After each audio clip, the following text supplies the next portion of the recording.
I got a very special guest, Johnny Nahar, and I'm excited because not only is he an amazing guy that's done amazing things with his business and his family, but he's a friend of mine. So welcome to the Fit for Success podcast. Johnny, what's up, buddy? How you Thank doing? you. Thank you so much, man. I'm doing great. Thank you so much for having me. Yeah, for sure. So yeah, tell me, we were just talking. Amy's doing good. She's just, doing everything. She's been working out a lot. She's right now we're getting ready. We're going to Spain. Oh, very nice. Yeah, so we're so super excited about that. So we're leaving and then we're gonna be gone from September 2nd to October 7th. So 5 weeks. It's kind of a long trip. Okay, wow. So maybe we'll maybe meet you guys there because we're not well yeah, we're actually going to Spain Oh yeah, what do you guys are you guys going for work or are you going to or for family? both. We For always both? travel in we What always travel city? in work. What city are you going to be in? We're gonna land in Milan and then we're going to Bulgaria, then we're going to Austria, and then we're gonna finish in Madrid. Oh man, that's gonna be fun. Okay, we'll have to like after this see if our calendars match up in any of the cities.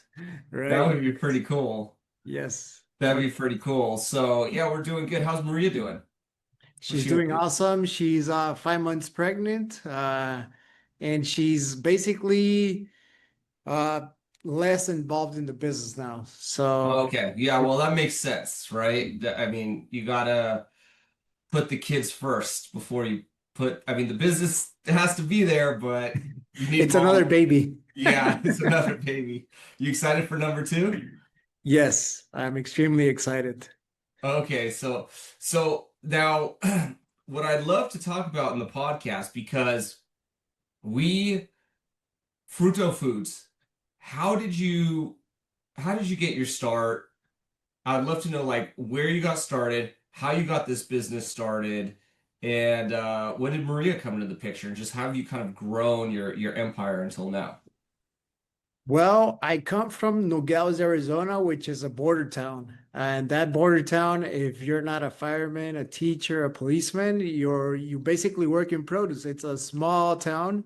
It's basically around 20, the population is around 20 to 30,000. And so I ended up in produce.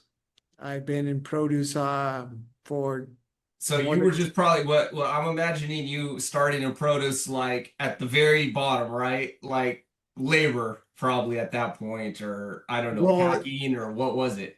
no, actually, I got started in as a sales coordination position, and Okay, that well that was a good was opportunity then.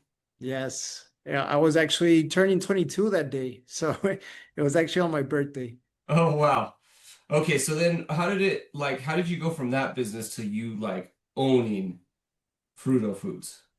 So I basically was working for another company, and my business started to get very big. So I needed some help. I actually was a 1099. Only as a I was only doing commission there. So I asked my boss, "Hey, well, I need some help." He was like, "You know what? I can't hire any more people, but if you want, you can hire your own people." So I hired I hired my first employee, and then from there my business got bigger and bigger, so I added someone else to the team, and then from then it all just started. We came across Cardinal Ventures. I actually Okay. remember going to a 10x I 360. know that's where we met. So we met because we sat next to each other on the Cardone Ventures cruise at a Yes. table for dinner, and then we just started talking. Yes, correct. That was amazing. Yeah, that was awesome. So That was yeah, awesome.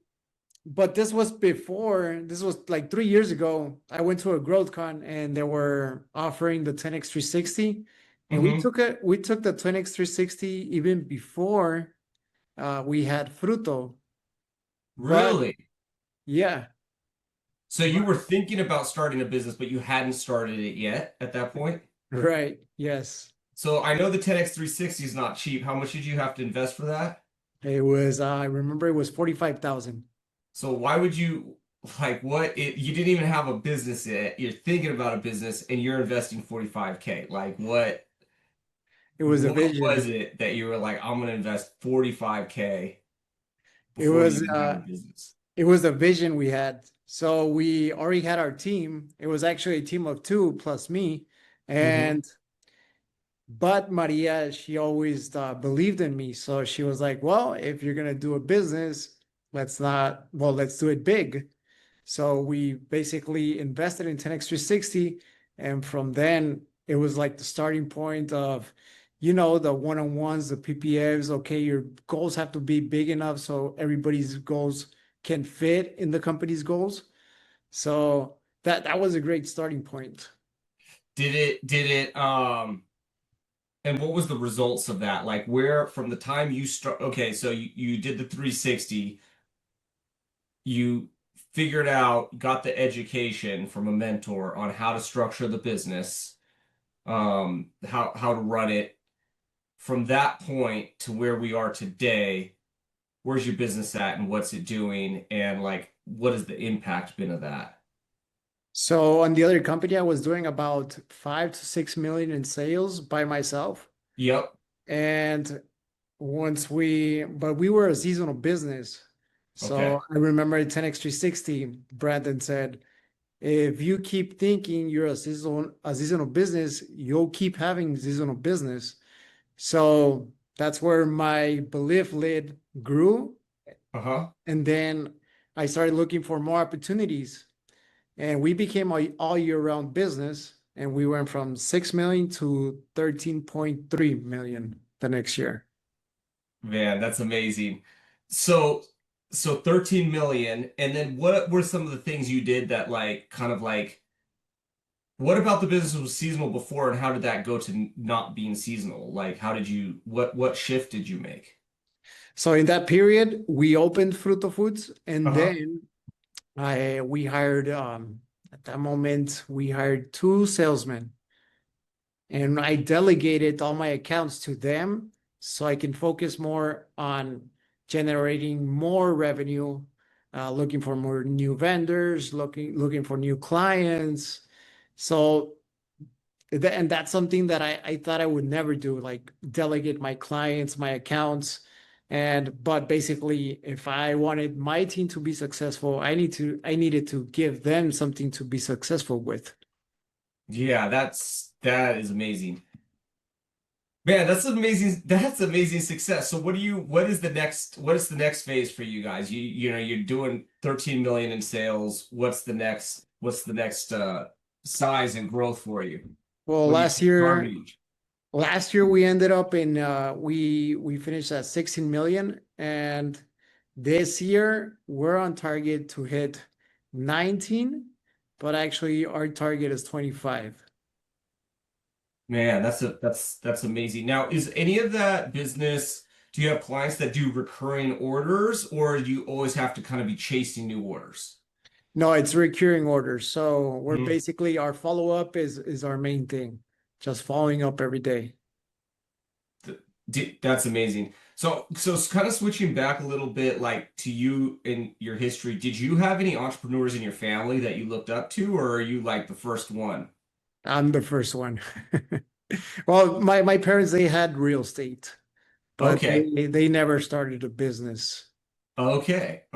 So was it scary for you, or was it just kind of a natural thing? Was it something you always knew you were gonna do? Well, I think it's still scary because we're all exposed to a lot of things. And Right. I think the scary part never goes away. Just that having the right mindset, once we came into the ecosystem of Cardon Ventures, just having the right tools, it's been a game changer. Yeah. So, like, if people are, you kind of came up from a family that never, you didn't have anybody like directly teaching you. Later in life, you invested in yourself in education, and you see a lot of people investing. in like college degrees versus like maybe what you did. Like, what advice do you give when people come and ask you for advice? Like maybe a young person kind of starting out in their career. Like, Well, I yeah, actually went, yeah, I actually went to college, and actually it was cheaper going to college, but just the time that you invest in learning from somebody that's never had a business, because they can be professors and whatever, but they're not in the trenches. right. So having like a mentorship and kind of yeah, one thing I've talked about a lot lately, I've kind of gotten really vocal and anti-college and anti-university with an asterisk. Like the thing that I feel is that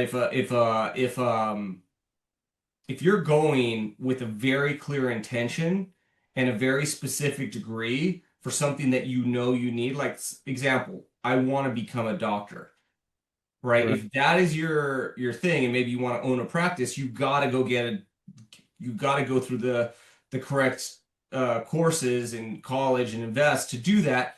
But it's super specific. You know what you're going for. You know what the outcome is, and you're dedicated to it. That's one thing. Everything else, though, all these like business degrees and psychology degrees and criminal justice degrees, it all seems to kind of be nonsense because people come out and they didn't have a clear intention.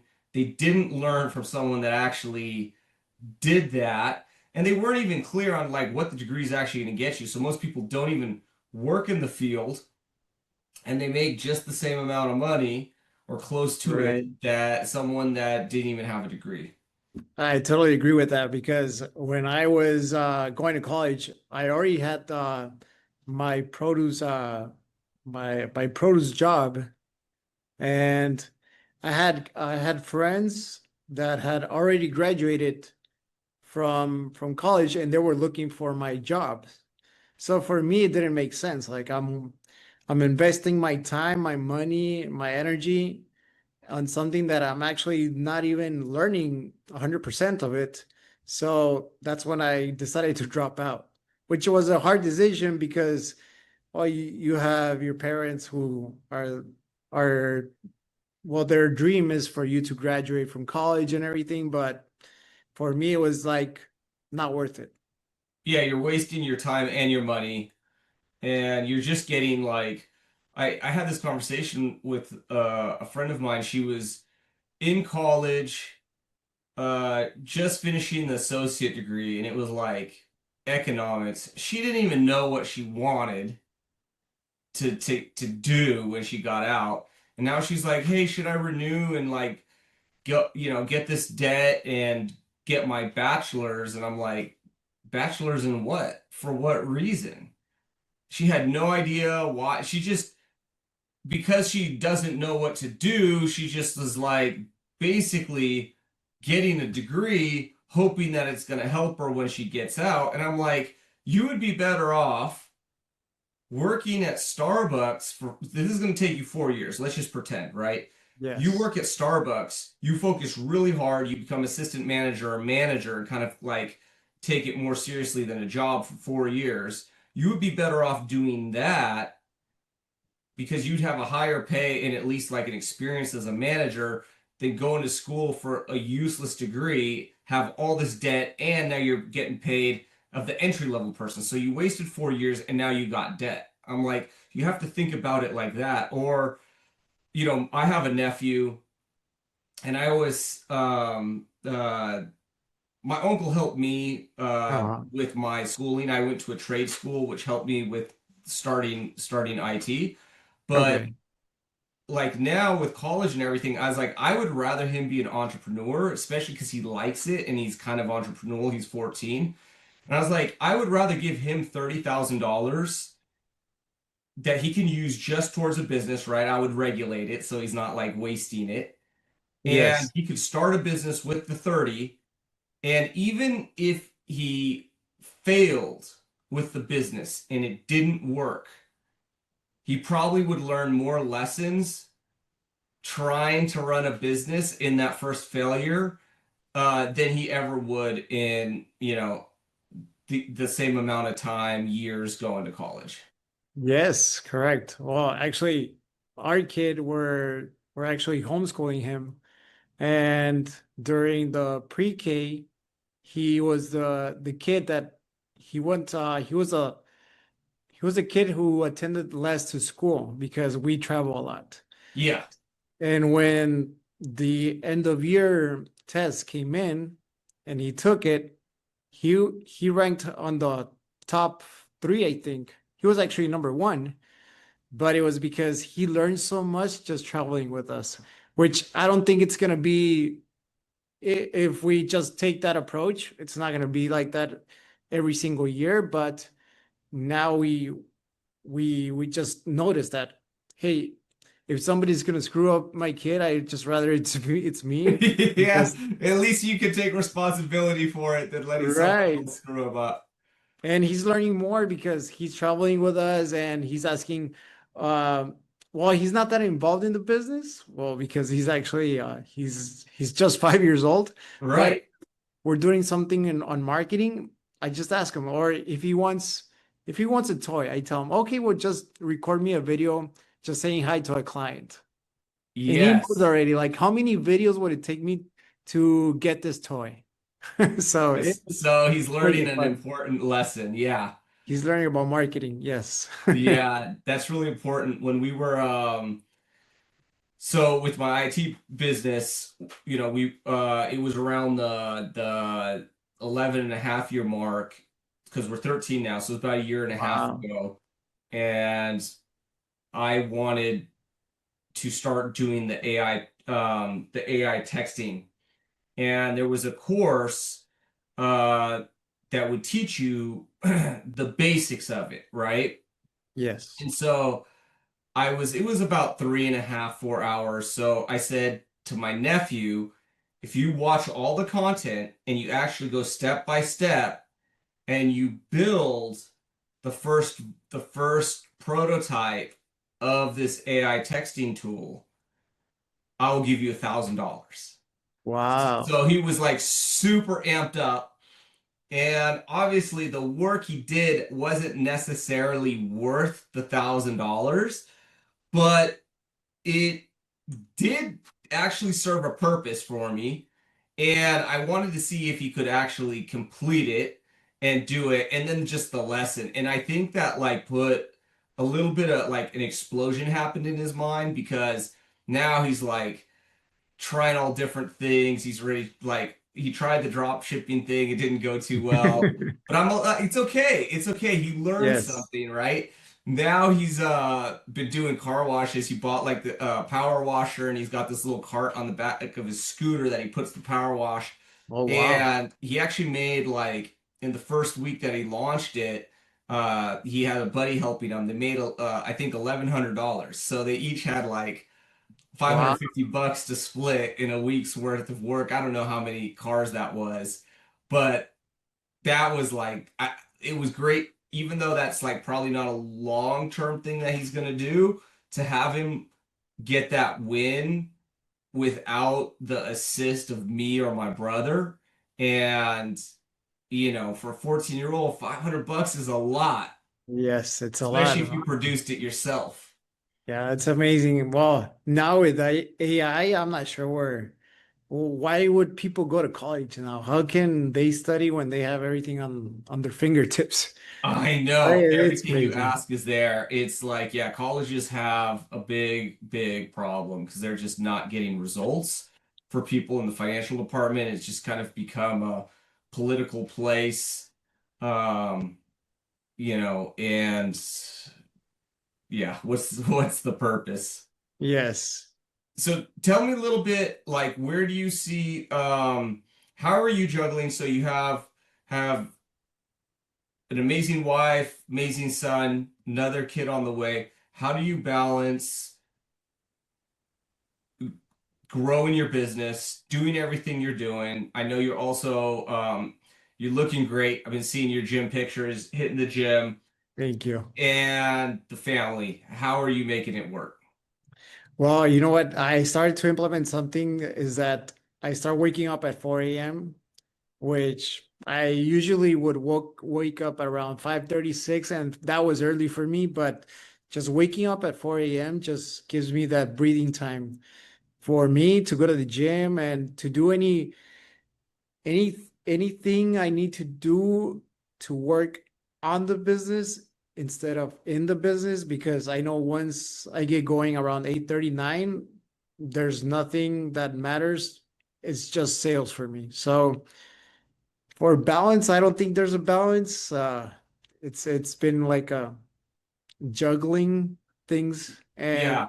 constant reminding myself that it's not going to be perfect, that Yeah. there's going to be fears, there's going to be anxiety. You just have to accept all that comes with it. Um, with the second coming, the second kid, I'm not sure how I'm going to do it, but just like my wife says, we'll just, if it's not working, how can we make it work? So yeah, Yeah. I have those times. I think it was Monday that I woke up at 6:30, and for me it was like it was tough because I've been coming from just waking up at 4 a.m. for the last 3, 4 months. And but it's just a reminder, okay, I'm not perfect, but okay, let's restart tomorrow. And right now, well, we've been actually this month, Frutto Foods is 3 years old, and we didn't have a leadership team, and now we're building that leadership team. uh, so I don't have to be the person who has all the answers or can be the only one who can help the team out. I can also have a team that can help us scale and grow. Yeah. Yeah. That leadership team is such a big deal. Kind of, recruiting, attracting, I should say, attracting, not just recruiting, but it's recruiting, attracting, filtering, and, getting them to, you know, you have to model things out in the business how it should be done. Getting them to mimic it and master it is such a big deal. And it's, if you're at the 13 million, the break point you're going through for you to kind of go to that next level and go into the $20 million range, you gotta have the team. Otherwise, just it's gonna knock you back down. Yes, and just attracting the right people. And this is one thing we're applying that we actually learned from you on the cruise, that you said about on the third interview, you have them talk about the core values and Oh, I explain love how. that. Yeah. So the last time we did not do it because we thought it was silly. Well, it's silly for, well, when you ask for it, yeah, people are like, "Are you crazy?" But well, if they want to be part of the team, they have to do it. So Yeah. that's one thing we're implementing right now. That's awesome. So I can't take credit from it. I also learned that from Cardone Ventures. Natalie's book, Teamwork, outlines it really good if you want it in like short thing, but that is a game changer. You'll see. I know it feels weird. It's it's everything about it is uncomfortable when you start, Yes. but once you actually see the results, like all that weirdness goes away and you're like, I won't hire anybody, even if I know them. Here's the thing, I've hired a couple people Um, now that I personally have worked with in the past. I know them. I already know they're going to be a good fit, and I'm the one trying to attract them in and recruit them into the business. I still make them do the core values presentation, and here's why, and this is what I tell them. Obviously, the pitch is a little different to someone that I know and am recruiting. I'm saying, hey, I know you're a good fit for the organization, but the reason I want you to do the core values presentation for me and the leadership team is one, you're going to have to do it and ask of it of every other person that you help recruit in the organization. And if everybody else has done it and you're the only person that never did it, like yeah, what is that going to be like, right? So they're right. like, oh yeah, it makes sense. So still I will require it, even people I know, but I think the biggest thing is as this goes into your business and you require that they present your core values, um you're gonna just it's gonna be an amazing it's like a filter and a magnet at the same time. Filter's bad, magnetizes and pulls in good. And it's also gonna reveal to you what it's what they're gonna be like in 3 months, 6 months, because you can game an interview. Some people are really good at interviewing and some people really suck at interviewing. But you can start to like let them dig it. The more they talk, they'll dig themselves. Yes. They'll support it with evidence or dig themselves in a hole. And you start to realize that, especially when you start asking the follow-up questions. But the one tip that I would say, the way I present it, because I figured out that I have to be really clear with people. I say, hey, the third, if we go into a core values presentation, that means we want to hire you. It means, Okay. but we need to. Actually, let me rewind. I won't necessarily tell them that, but I'm saying I will say it's the final and last stage, and it's important Mhm. that anyone that we want to hire go through this process. And what we expect is that you present to us examples where you have used the core values in the past, or how you would use the core values to be successful here. And what we don't need is definitions. I will send you the definitions of the core values and the list of the core values so you have them. You just present Yes. how you've used them or how you would use them. That way, they don't give you a presentation on definitions, which happens a lot. So if Yeah. that still happens after you were crystal clear, you know that they weren't serious about this assignment. They kind of phoned it in. Nice. Wow. Then I still have a lot to learn from you guys. Oh no, you'll do it. The trick is get a few send after you've listened. So I did a presentation. I was in the EO group and I was presenting this to the group in EO. And there's very high level confidentiality. So Okay. I played for them three recorded core value presentations and I just kind of like edited out their name and everything, but I played three. And I said, "What did you let them listen to them?" And each one was about 7 minutes. And then after each one, I said, "What did you guys learn?" Because they were like, "How do you know if it's good or bad?" I'm like, "Let's just listen to three and you tell me." Uh-huh. And they were like, "Dude, I get it. The light bulb. I get it." I said, "What did you like about this person? What question would you ask?" And I was like, "Does this person sound like they want to be part of this organization?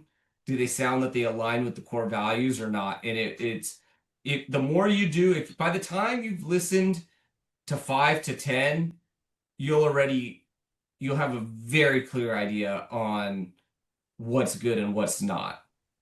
Nice. Well, yeah, we just started that. We just implemented that. I'll let you know how it goes. Yeah, it goes. Yeah, one thing, just the clarity, that's really important. So that way you're not getting presentations about your definitions, which is not Right. what you need. You need presentations of examples. Makes them Right. also think. I'll give you an example of one. We were in a place, we had two project managers, both left the organization. This was a time of big change. And so we were in desperate need because we had now nobody to even like as a stopgap to try and like fill these projects really and other people from other departments. So they were frantic about getting a project manager. And we found this guy. I think he might have even been a referral or a friend of somebody, something like that. Uh-huh. And not only was he a project manager, he was an IT project manager in the consulting space for like another company doing literally what we used to do before, right? It Wow. was he interviewed great. He knew his stuff. And in all intents and purposes, it was like, this dude is a slam dunk. We have to hire him. And it was like right when we had just implemented the core value presentations. Not all the managers had done them yet, but we had just implemented it, trained the team, and told them that it's required. And the manager he came to me, he's like, "Hey, look, I know we usually do it, but he gave us good examples, blah blah blah, can we just hire him please?" And I said, sorry, man, like everybody has to do the core values presentation. Please have him do it. So what we noticed right away when we asked him to do it is he kind of felt that it was stupid. You could tell. He didn't say it was stupid, but just the way he treated it. And even like when he did the presentation, just the tone of voice that he was using, it was like, I'm doing this because I got to do it, like, Yeah. I guess we'll do the core values presentation now, like that kind of thing, right? And I was like, okay, you're kind of sort of mocking it a little bit. I can tell you think it's stupid. Um, he went into the presentation, he did put together a presentation, Mm-hmm. and he gave some examples. One of our examples was teach to promote. And after the presentation, we started asking some questions. Say, hey man, that was really cool. You talked about this guy. He he worked under you. You helped teach him, and eventually he got promoted into a position. Tell me a little bit about like how did you do that? Like what were his gaps? How did you coach him? How did you so we started like digging deeper into what he told us because he told us like Mm-hmm. under that section that he was proud that he helped this guy get a promotion. Well, as he started giving the example, he started explaining that this guy actually really sucked, didn't do good work, and that he would just go back and have to work double the hours and double the work to do his work for him, double check it because he was so bad. And then eventually this guy gets a promotion, and the more he talks about it, you realize that he feels the guy didn't deserve the promotion. He's a Yeah. little bit bitter about it, and we start to realize this is the exact opposite of what we want Yeah, that's in the not organization. leadership.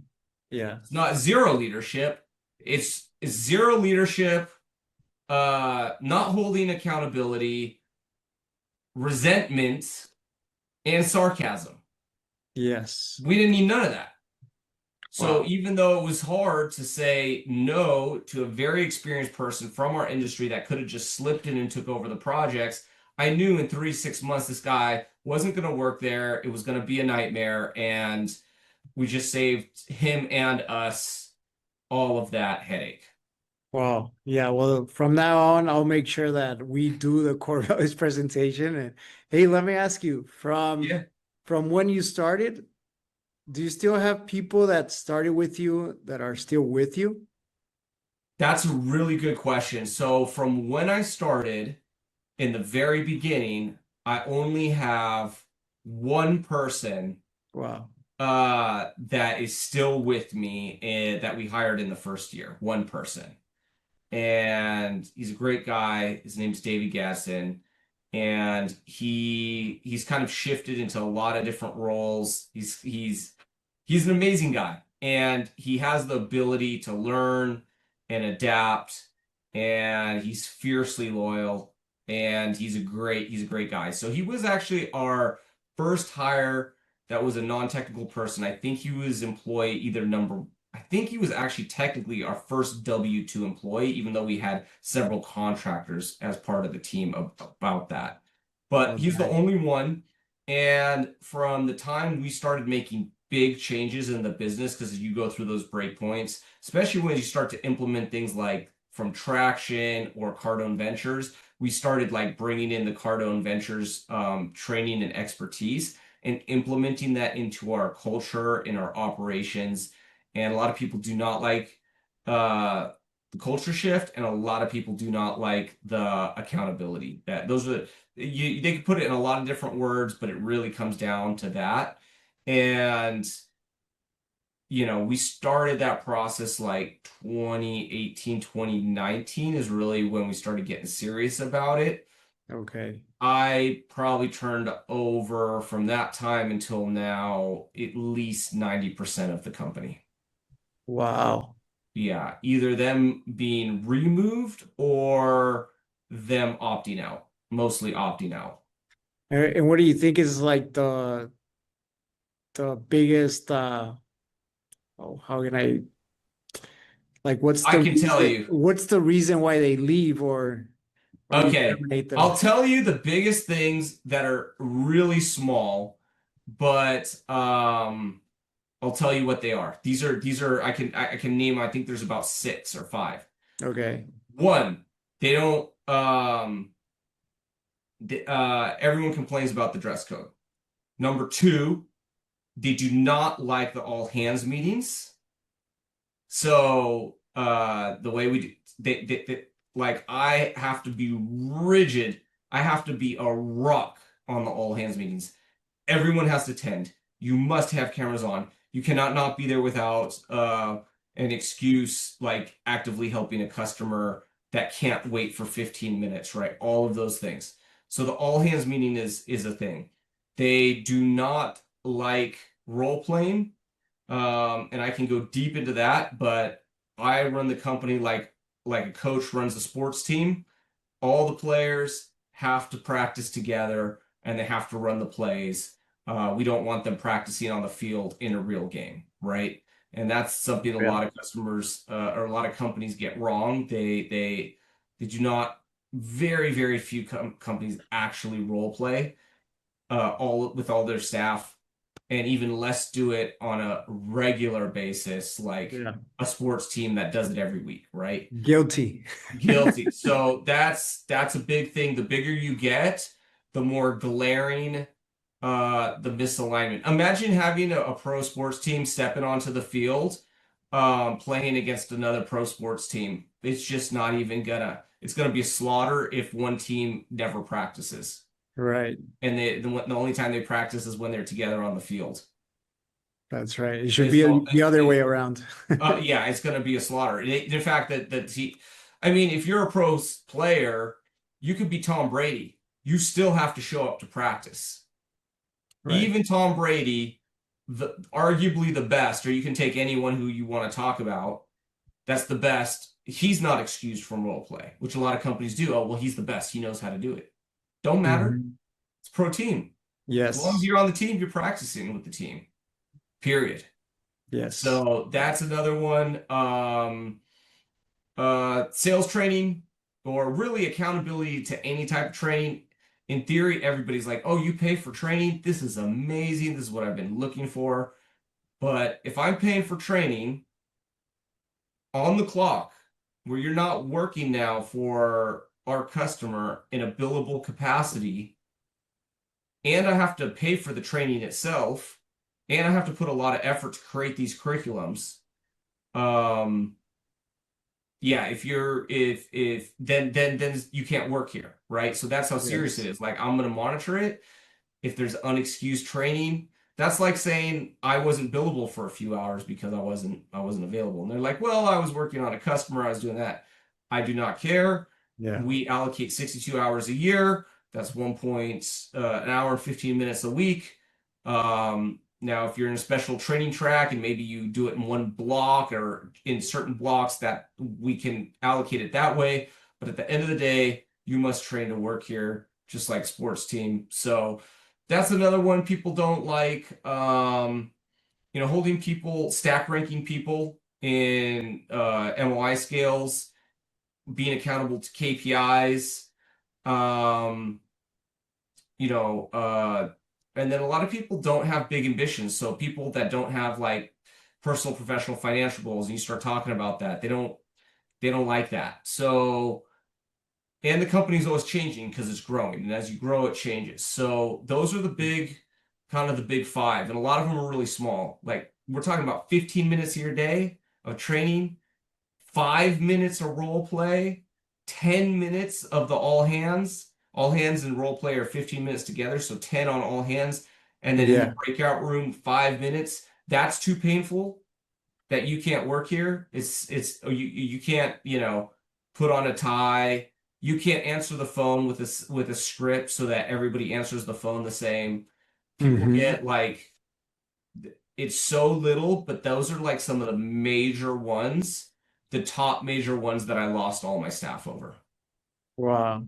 That's Hmm. amazing, man. Well, your growth is amazing. I actually read the book, Brandon's book, and I didn't Well, I read it like, what was it, like 2 years ago that came out? Uh-huh. And now I've noticed that you're in the book. Yeah, I got a whole chapter. That's great, man. I got a whole chapter. They Amazing. got to update it because now we've grown a lot more. But yeah, I was so I got to tell you, as we were losing people like flies with these changes, it was stressful.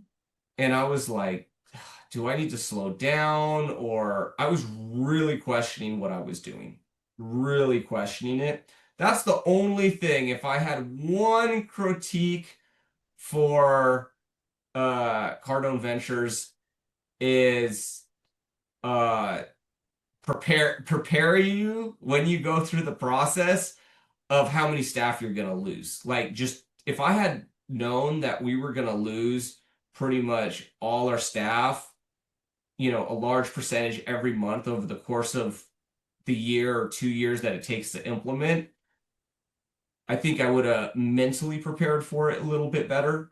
Because at one Yeah. point I asked, I said, guys, is this normal? And they're like, yeah, our turnover rate's like 25%. And I was like, oh, because mine was like 19. And they're like, oh no, that's normal. Yeah. So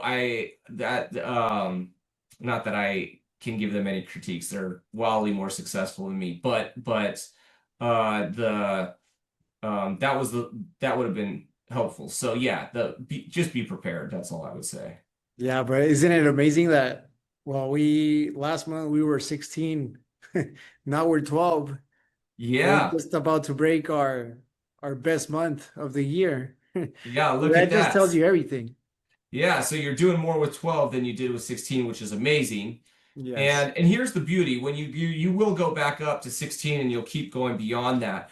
The beauty, especially when you start doing like the core value presentation, changing your culture, and real clarity about that culture, even in the interview process and everything, you will attract way better people, and the people coming in are going to be way superior than the ones that left. Yes. I totally agree with you. Yeah, so that'll be that you'll see it as it happens, and it's I know you've probably already seen it, but it'll just even get better and better. And then you'll start attracting real talent. You're like, man, how are we? You look at the old times. I remember some of the toxic people I had in my organization and how little they did. And I'm like, man, how did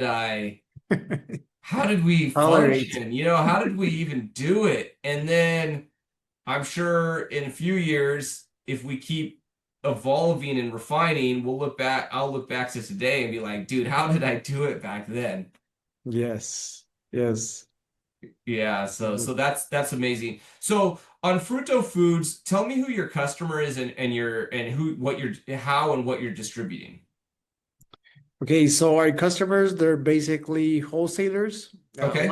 A lot of people, when they mention fresh produce, they're like, "Oh, so you sell to Publix, so you sell to Costco," and like, no, our main customer is a wholesaler, and that wholesaler has the infrastructure to send to a retailer, because everybody wants to be selling straight to a retailer, but we're brokers, so the way we operate, we try to get the best buck for the grower, for the farmer. So, Okay. so going straight to retail, most of the cases, it's just you get you get you get paid lower, and also I think it's more like an ego thing of having my label on the shelves. But Right.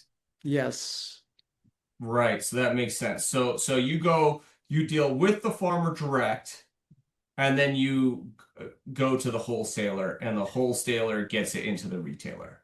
Yes, we deal with farmers direct, and also we deal with their distributors. Our Got it. our main vendor is a distributor, and their distributor is supplied by a farmer. So why could a farmer not go directly to a wholesaler? Well, they can, and every time it's they're going more direct to a wholesaler, to a retailer, but We have a vast number of our network is pretty big. Okay. So if let's say a farmer he only grows cucumbers and tomatoes, well, a wholesaler needs bell peppers, he needs pineapples, he needs melons. So instead of calling twenty different people, they can just call Fruto, and Fruto will give them all What they the need. all their needs. Correct. Now, would they get as the farmer? Is there incentive for the farmer to work with you or incentive for the wholesaler to work with you where they get a better margin or, one side or the other by working with you to get the produce to the wholesaler? Yes, well, for instance, a wholesaler might buy from that farmer just once a week, and Okay. we're in it every day because we have number of uh, a good amount of wholesalers asking for product every day. So yeah, they get well, you could say they get better pricing because we're always fighting for the farmer, the distributor, and we're in it every day. So consistency. Got it. That's awesome. Well, man, that's amazing. For the audience, if they want to get in contact with you or learn more about what you're doing, how can they find you? So we have our social media and Instagram. It's at Frutto Foods LLC, and my Instagram it's at Johnny um, at Johnny at Johnny underscore Najar. I love it. Awesome, man. Well, thank you for being on the podcast. Another great episode, Fit for Success.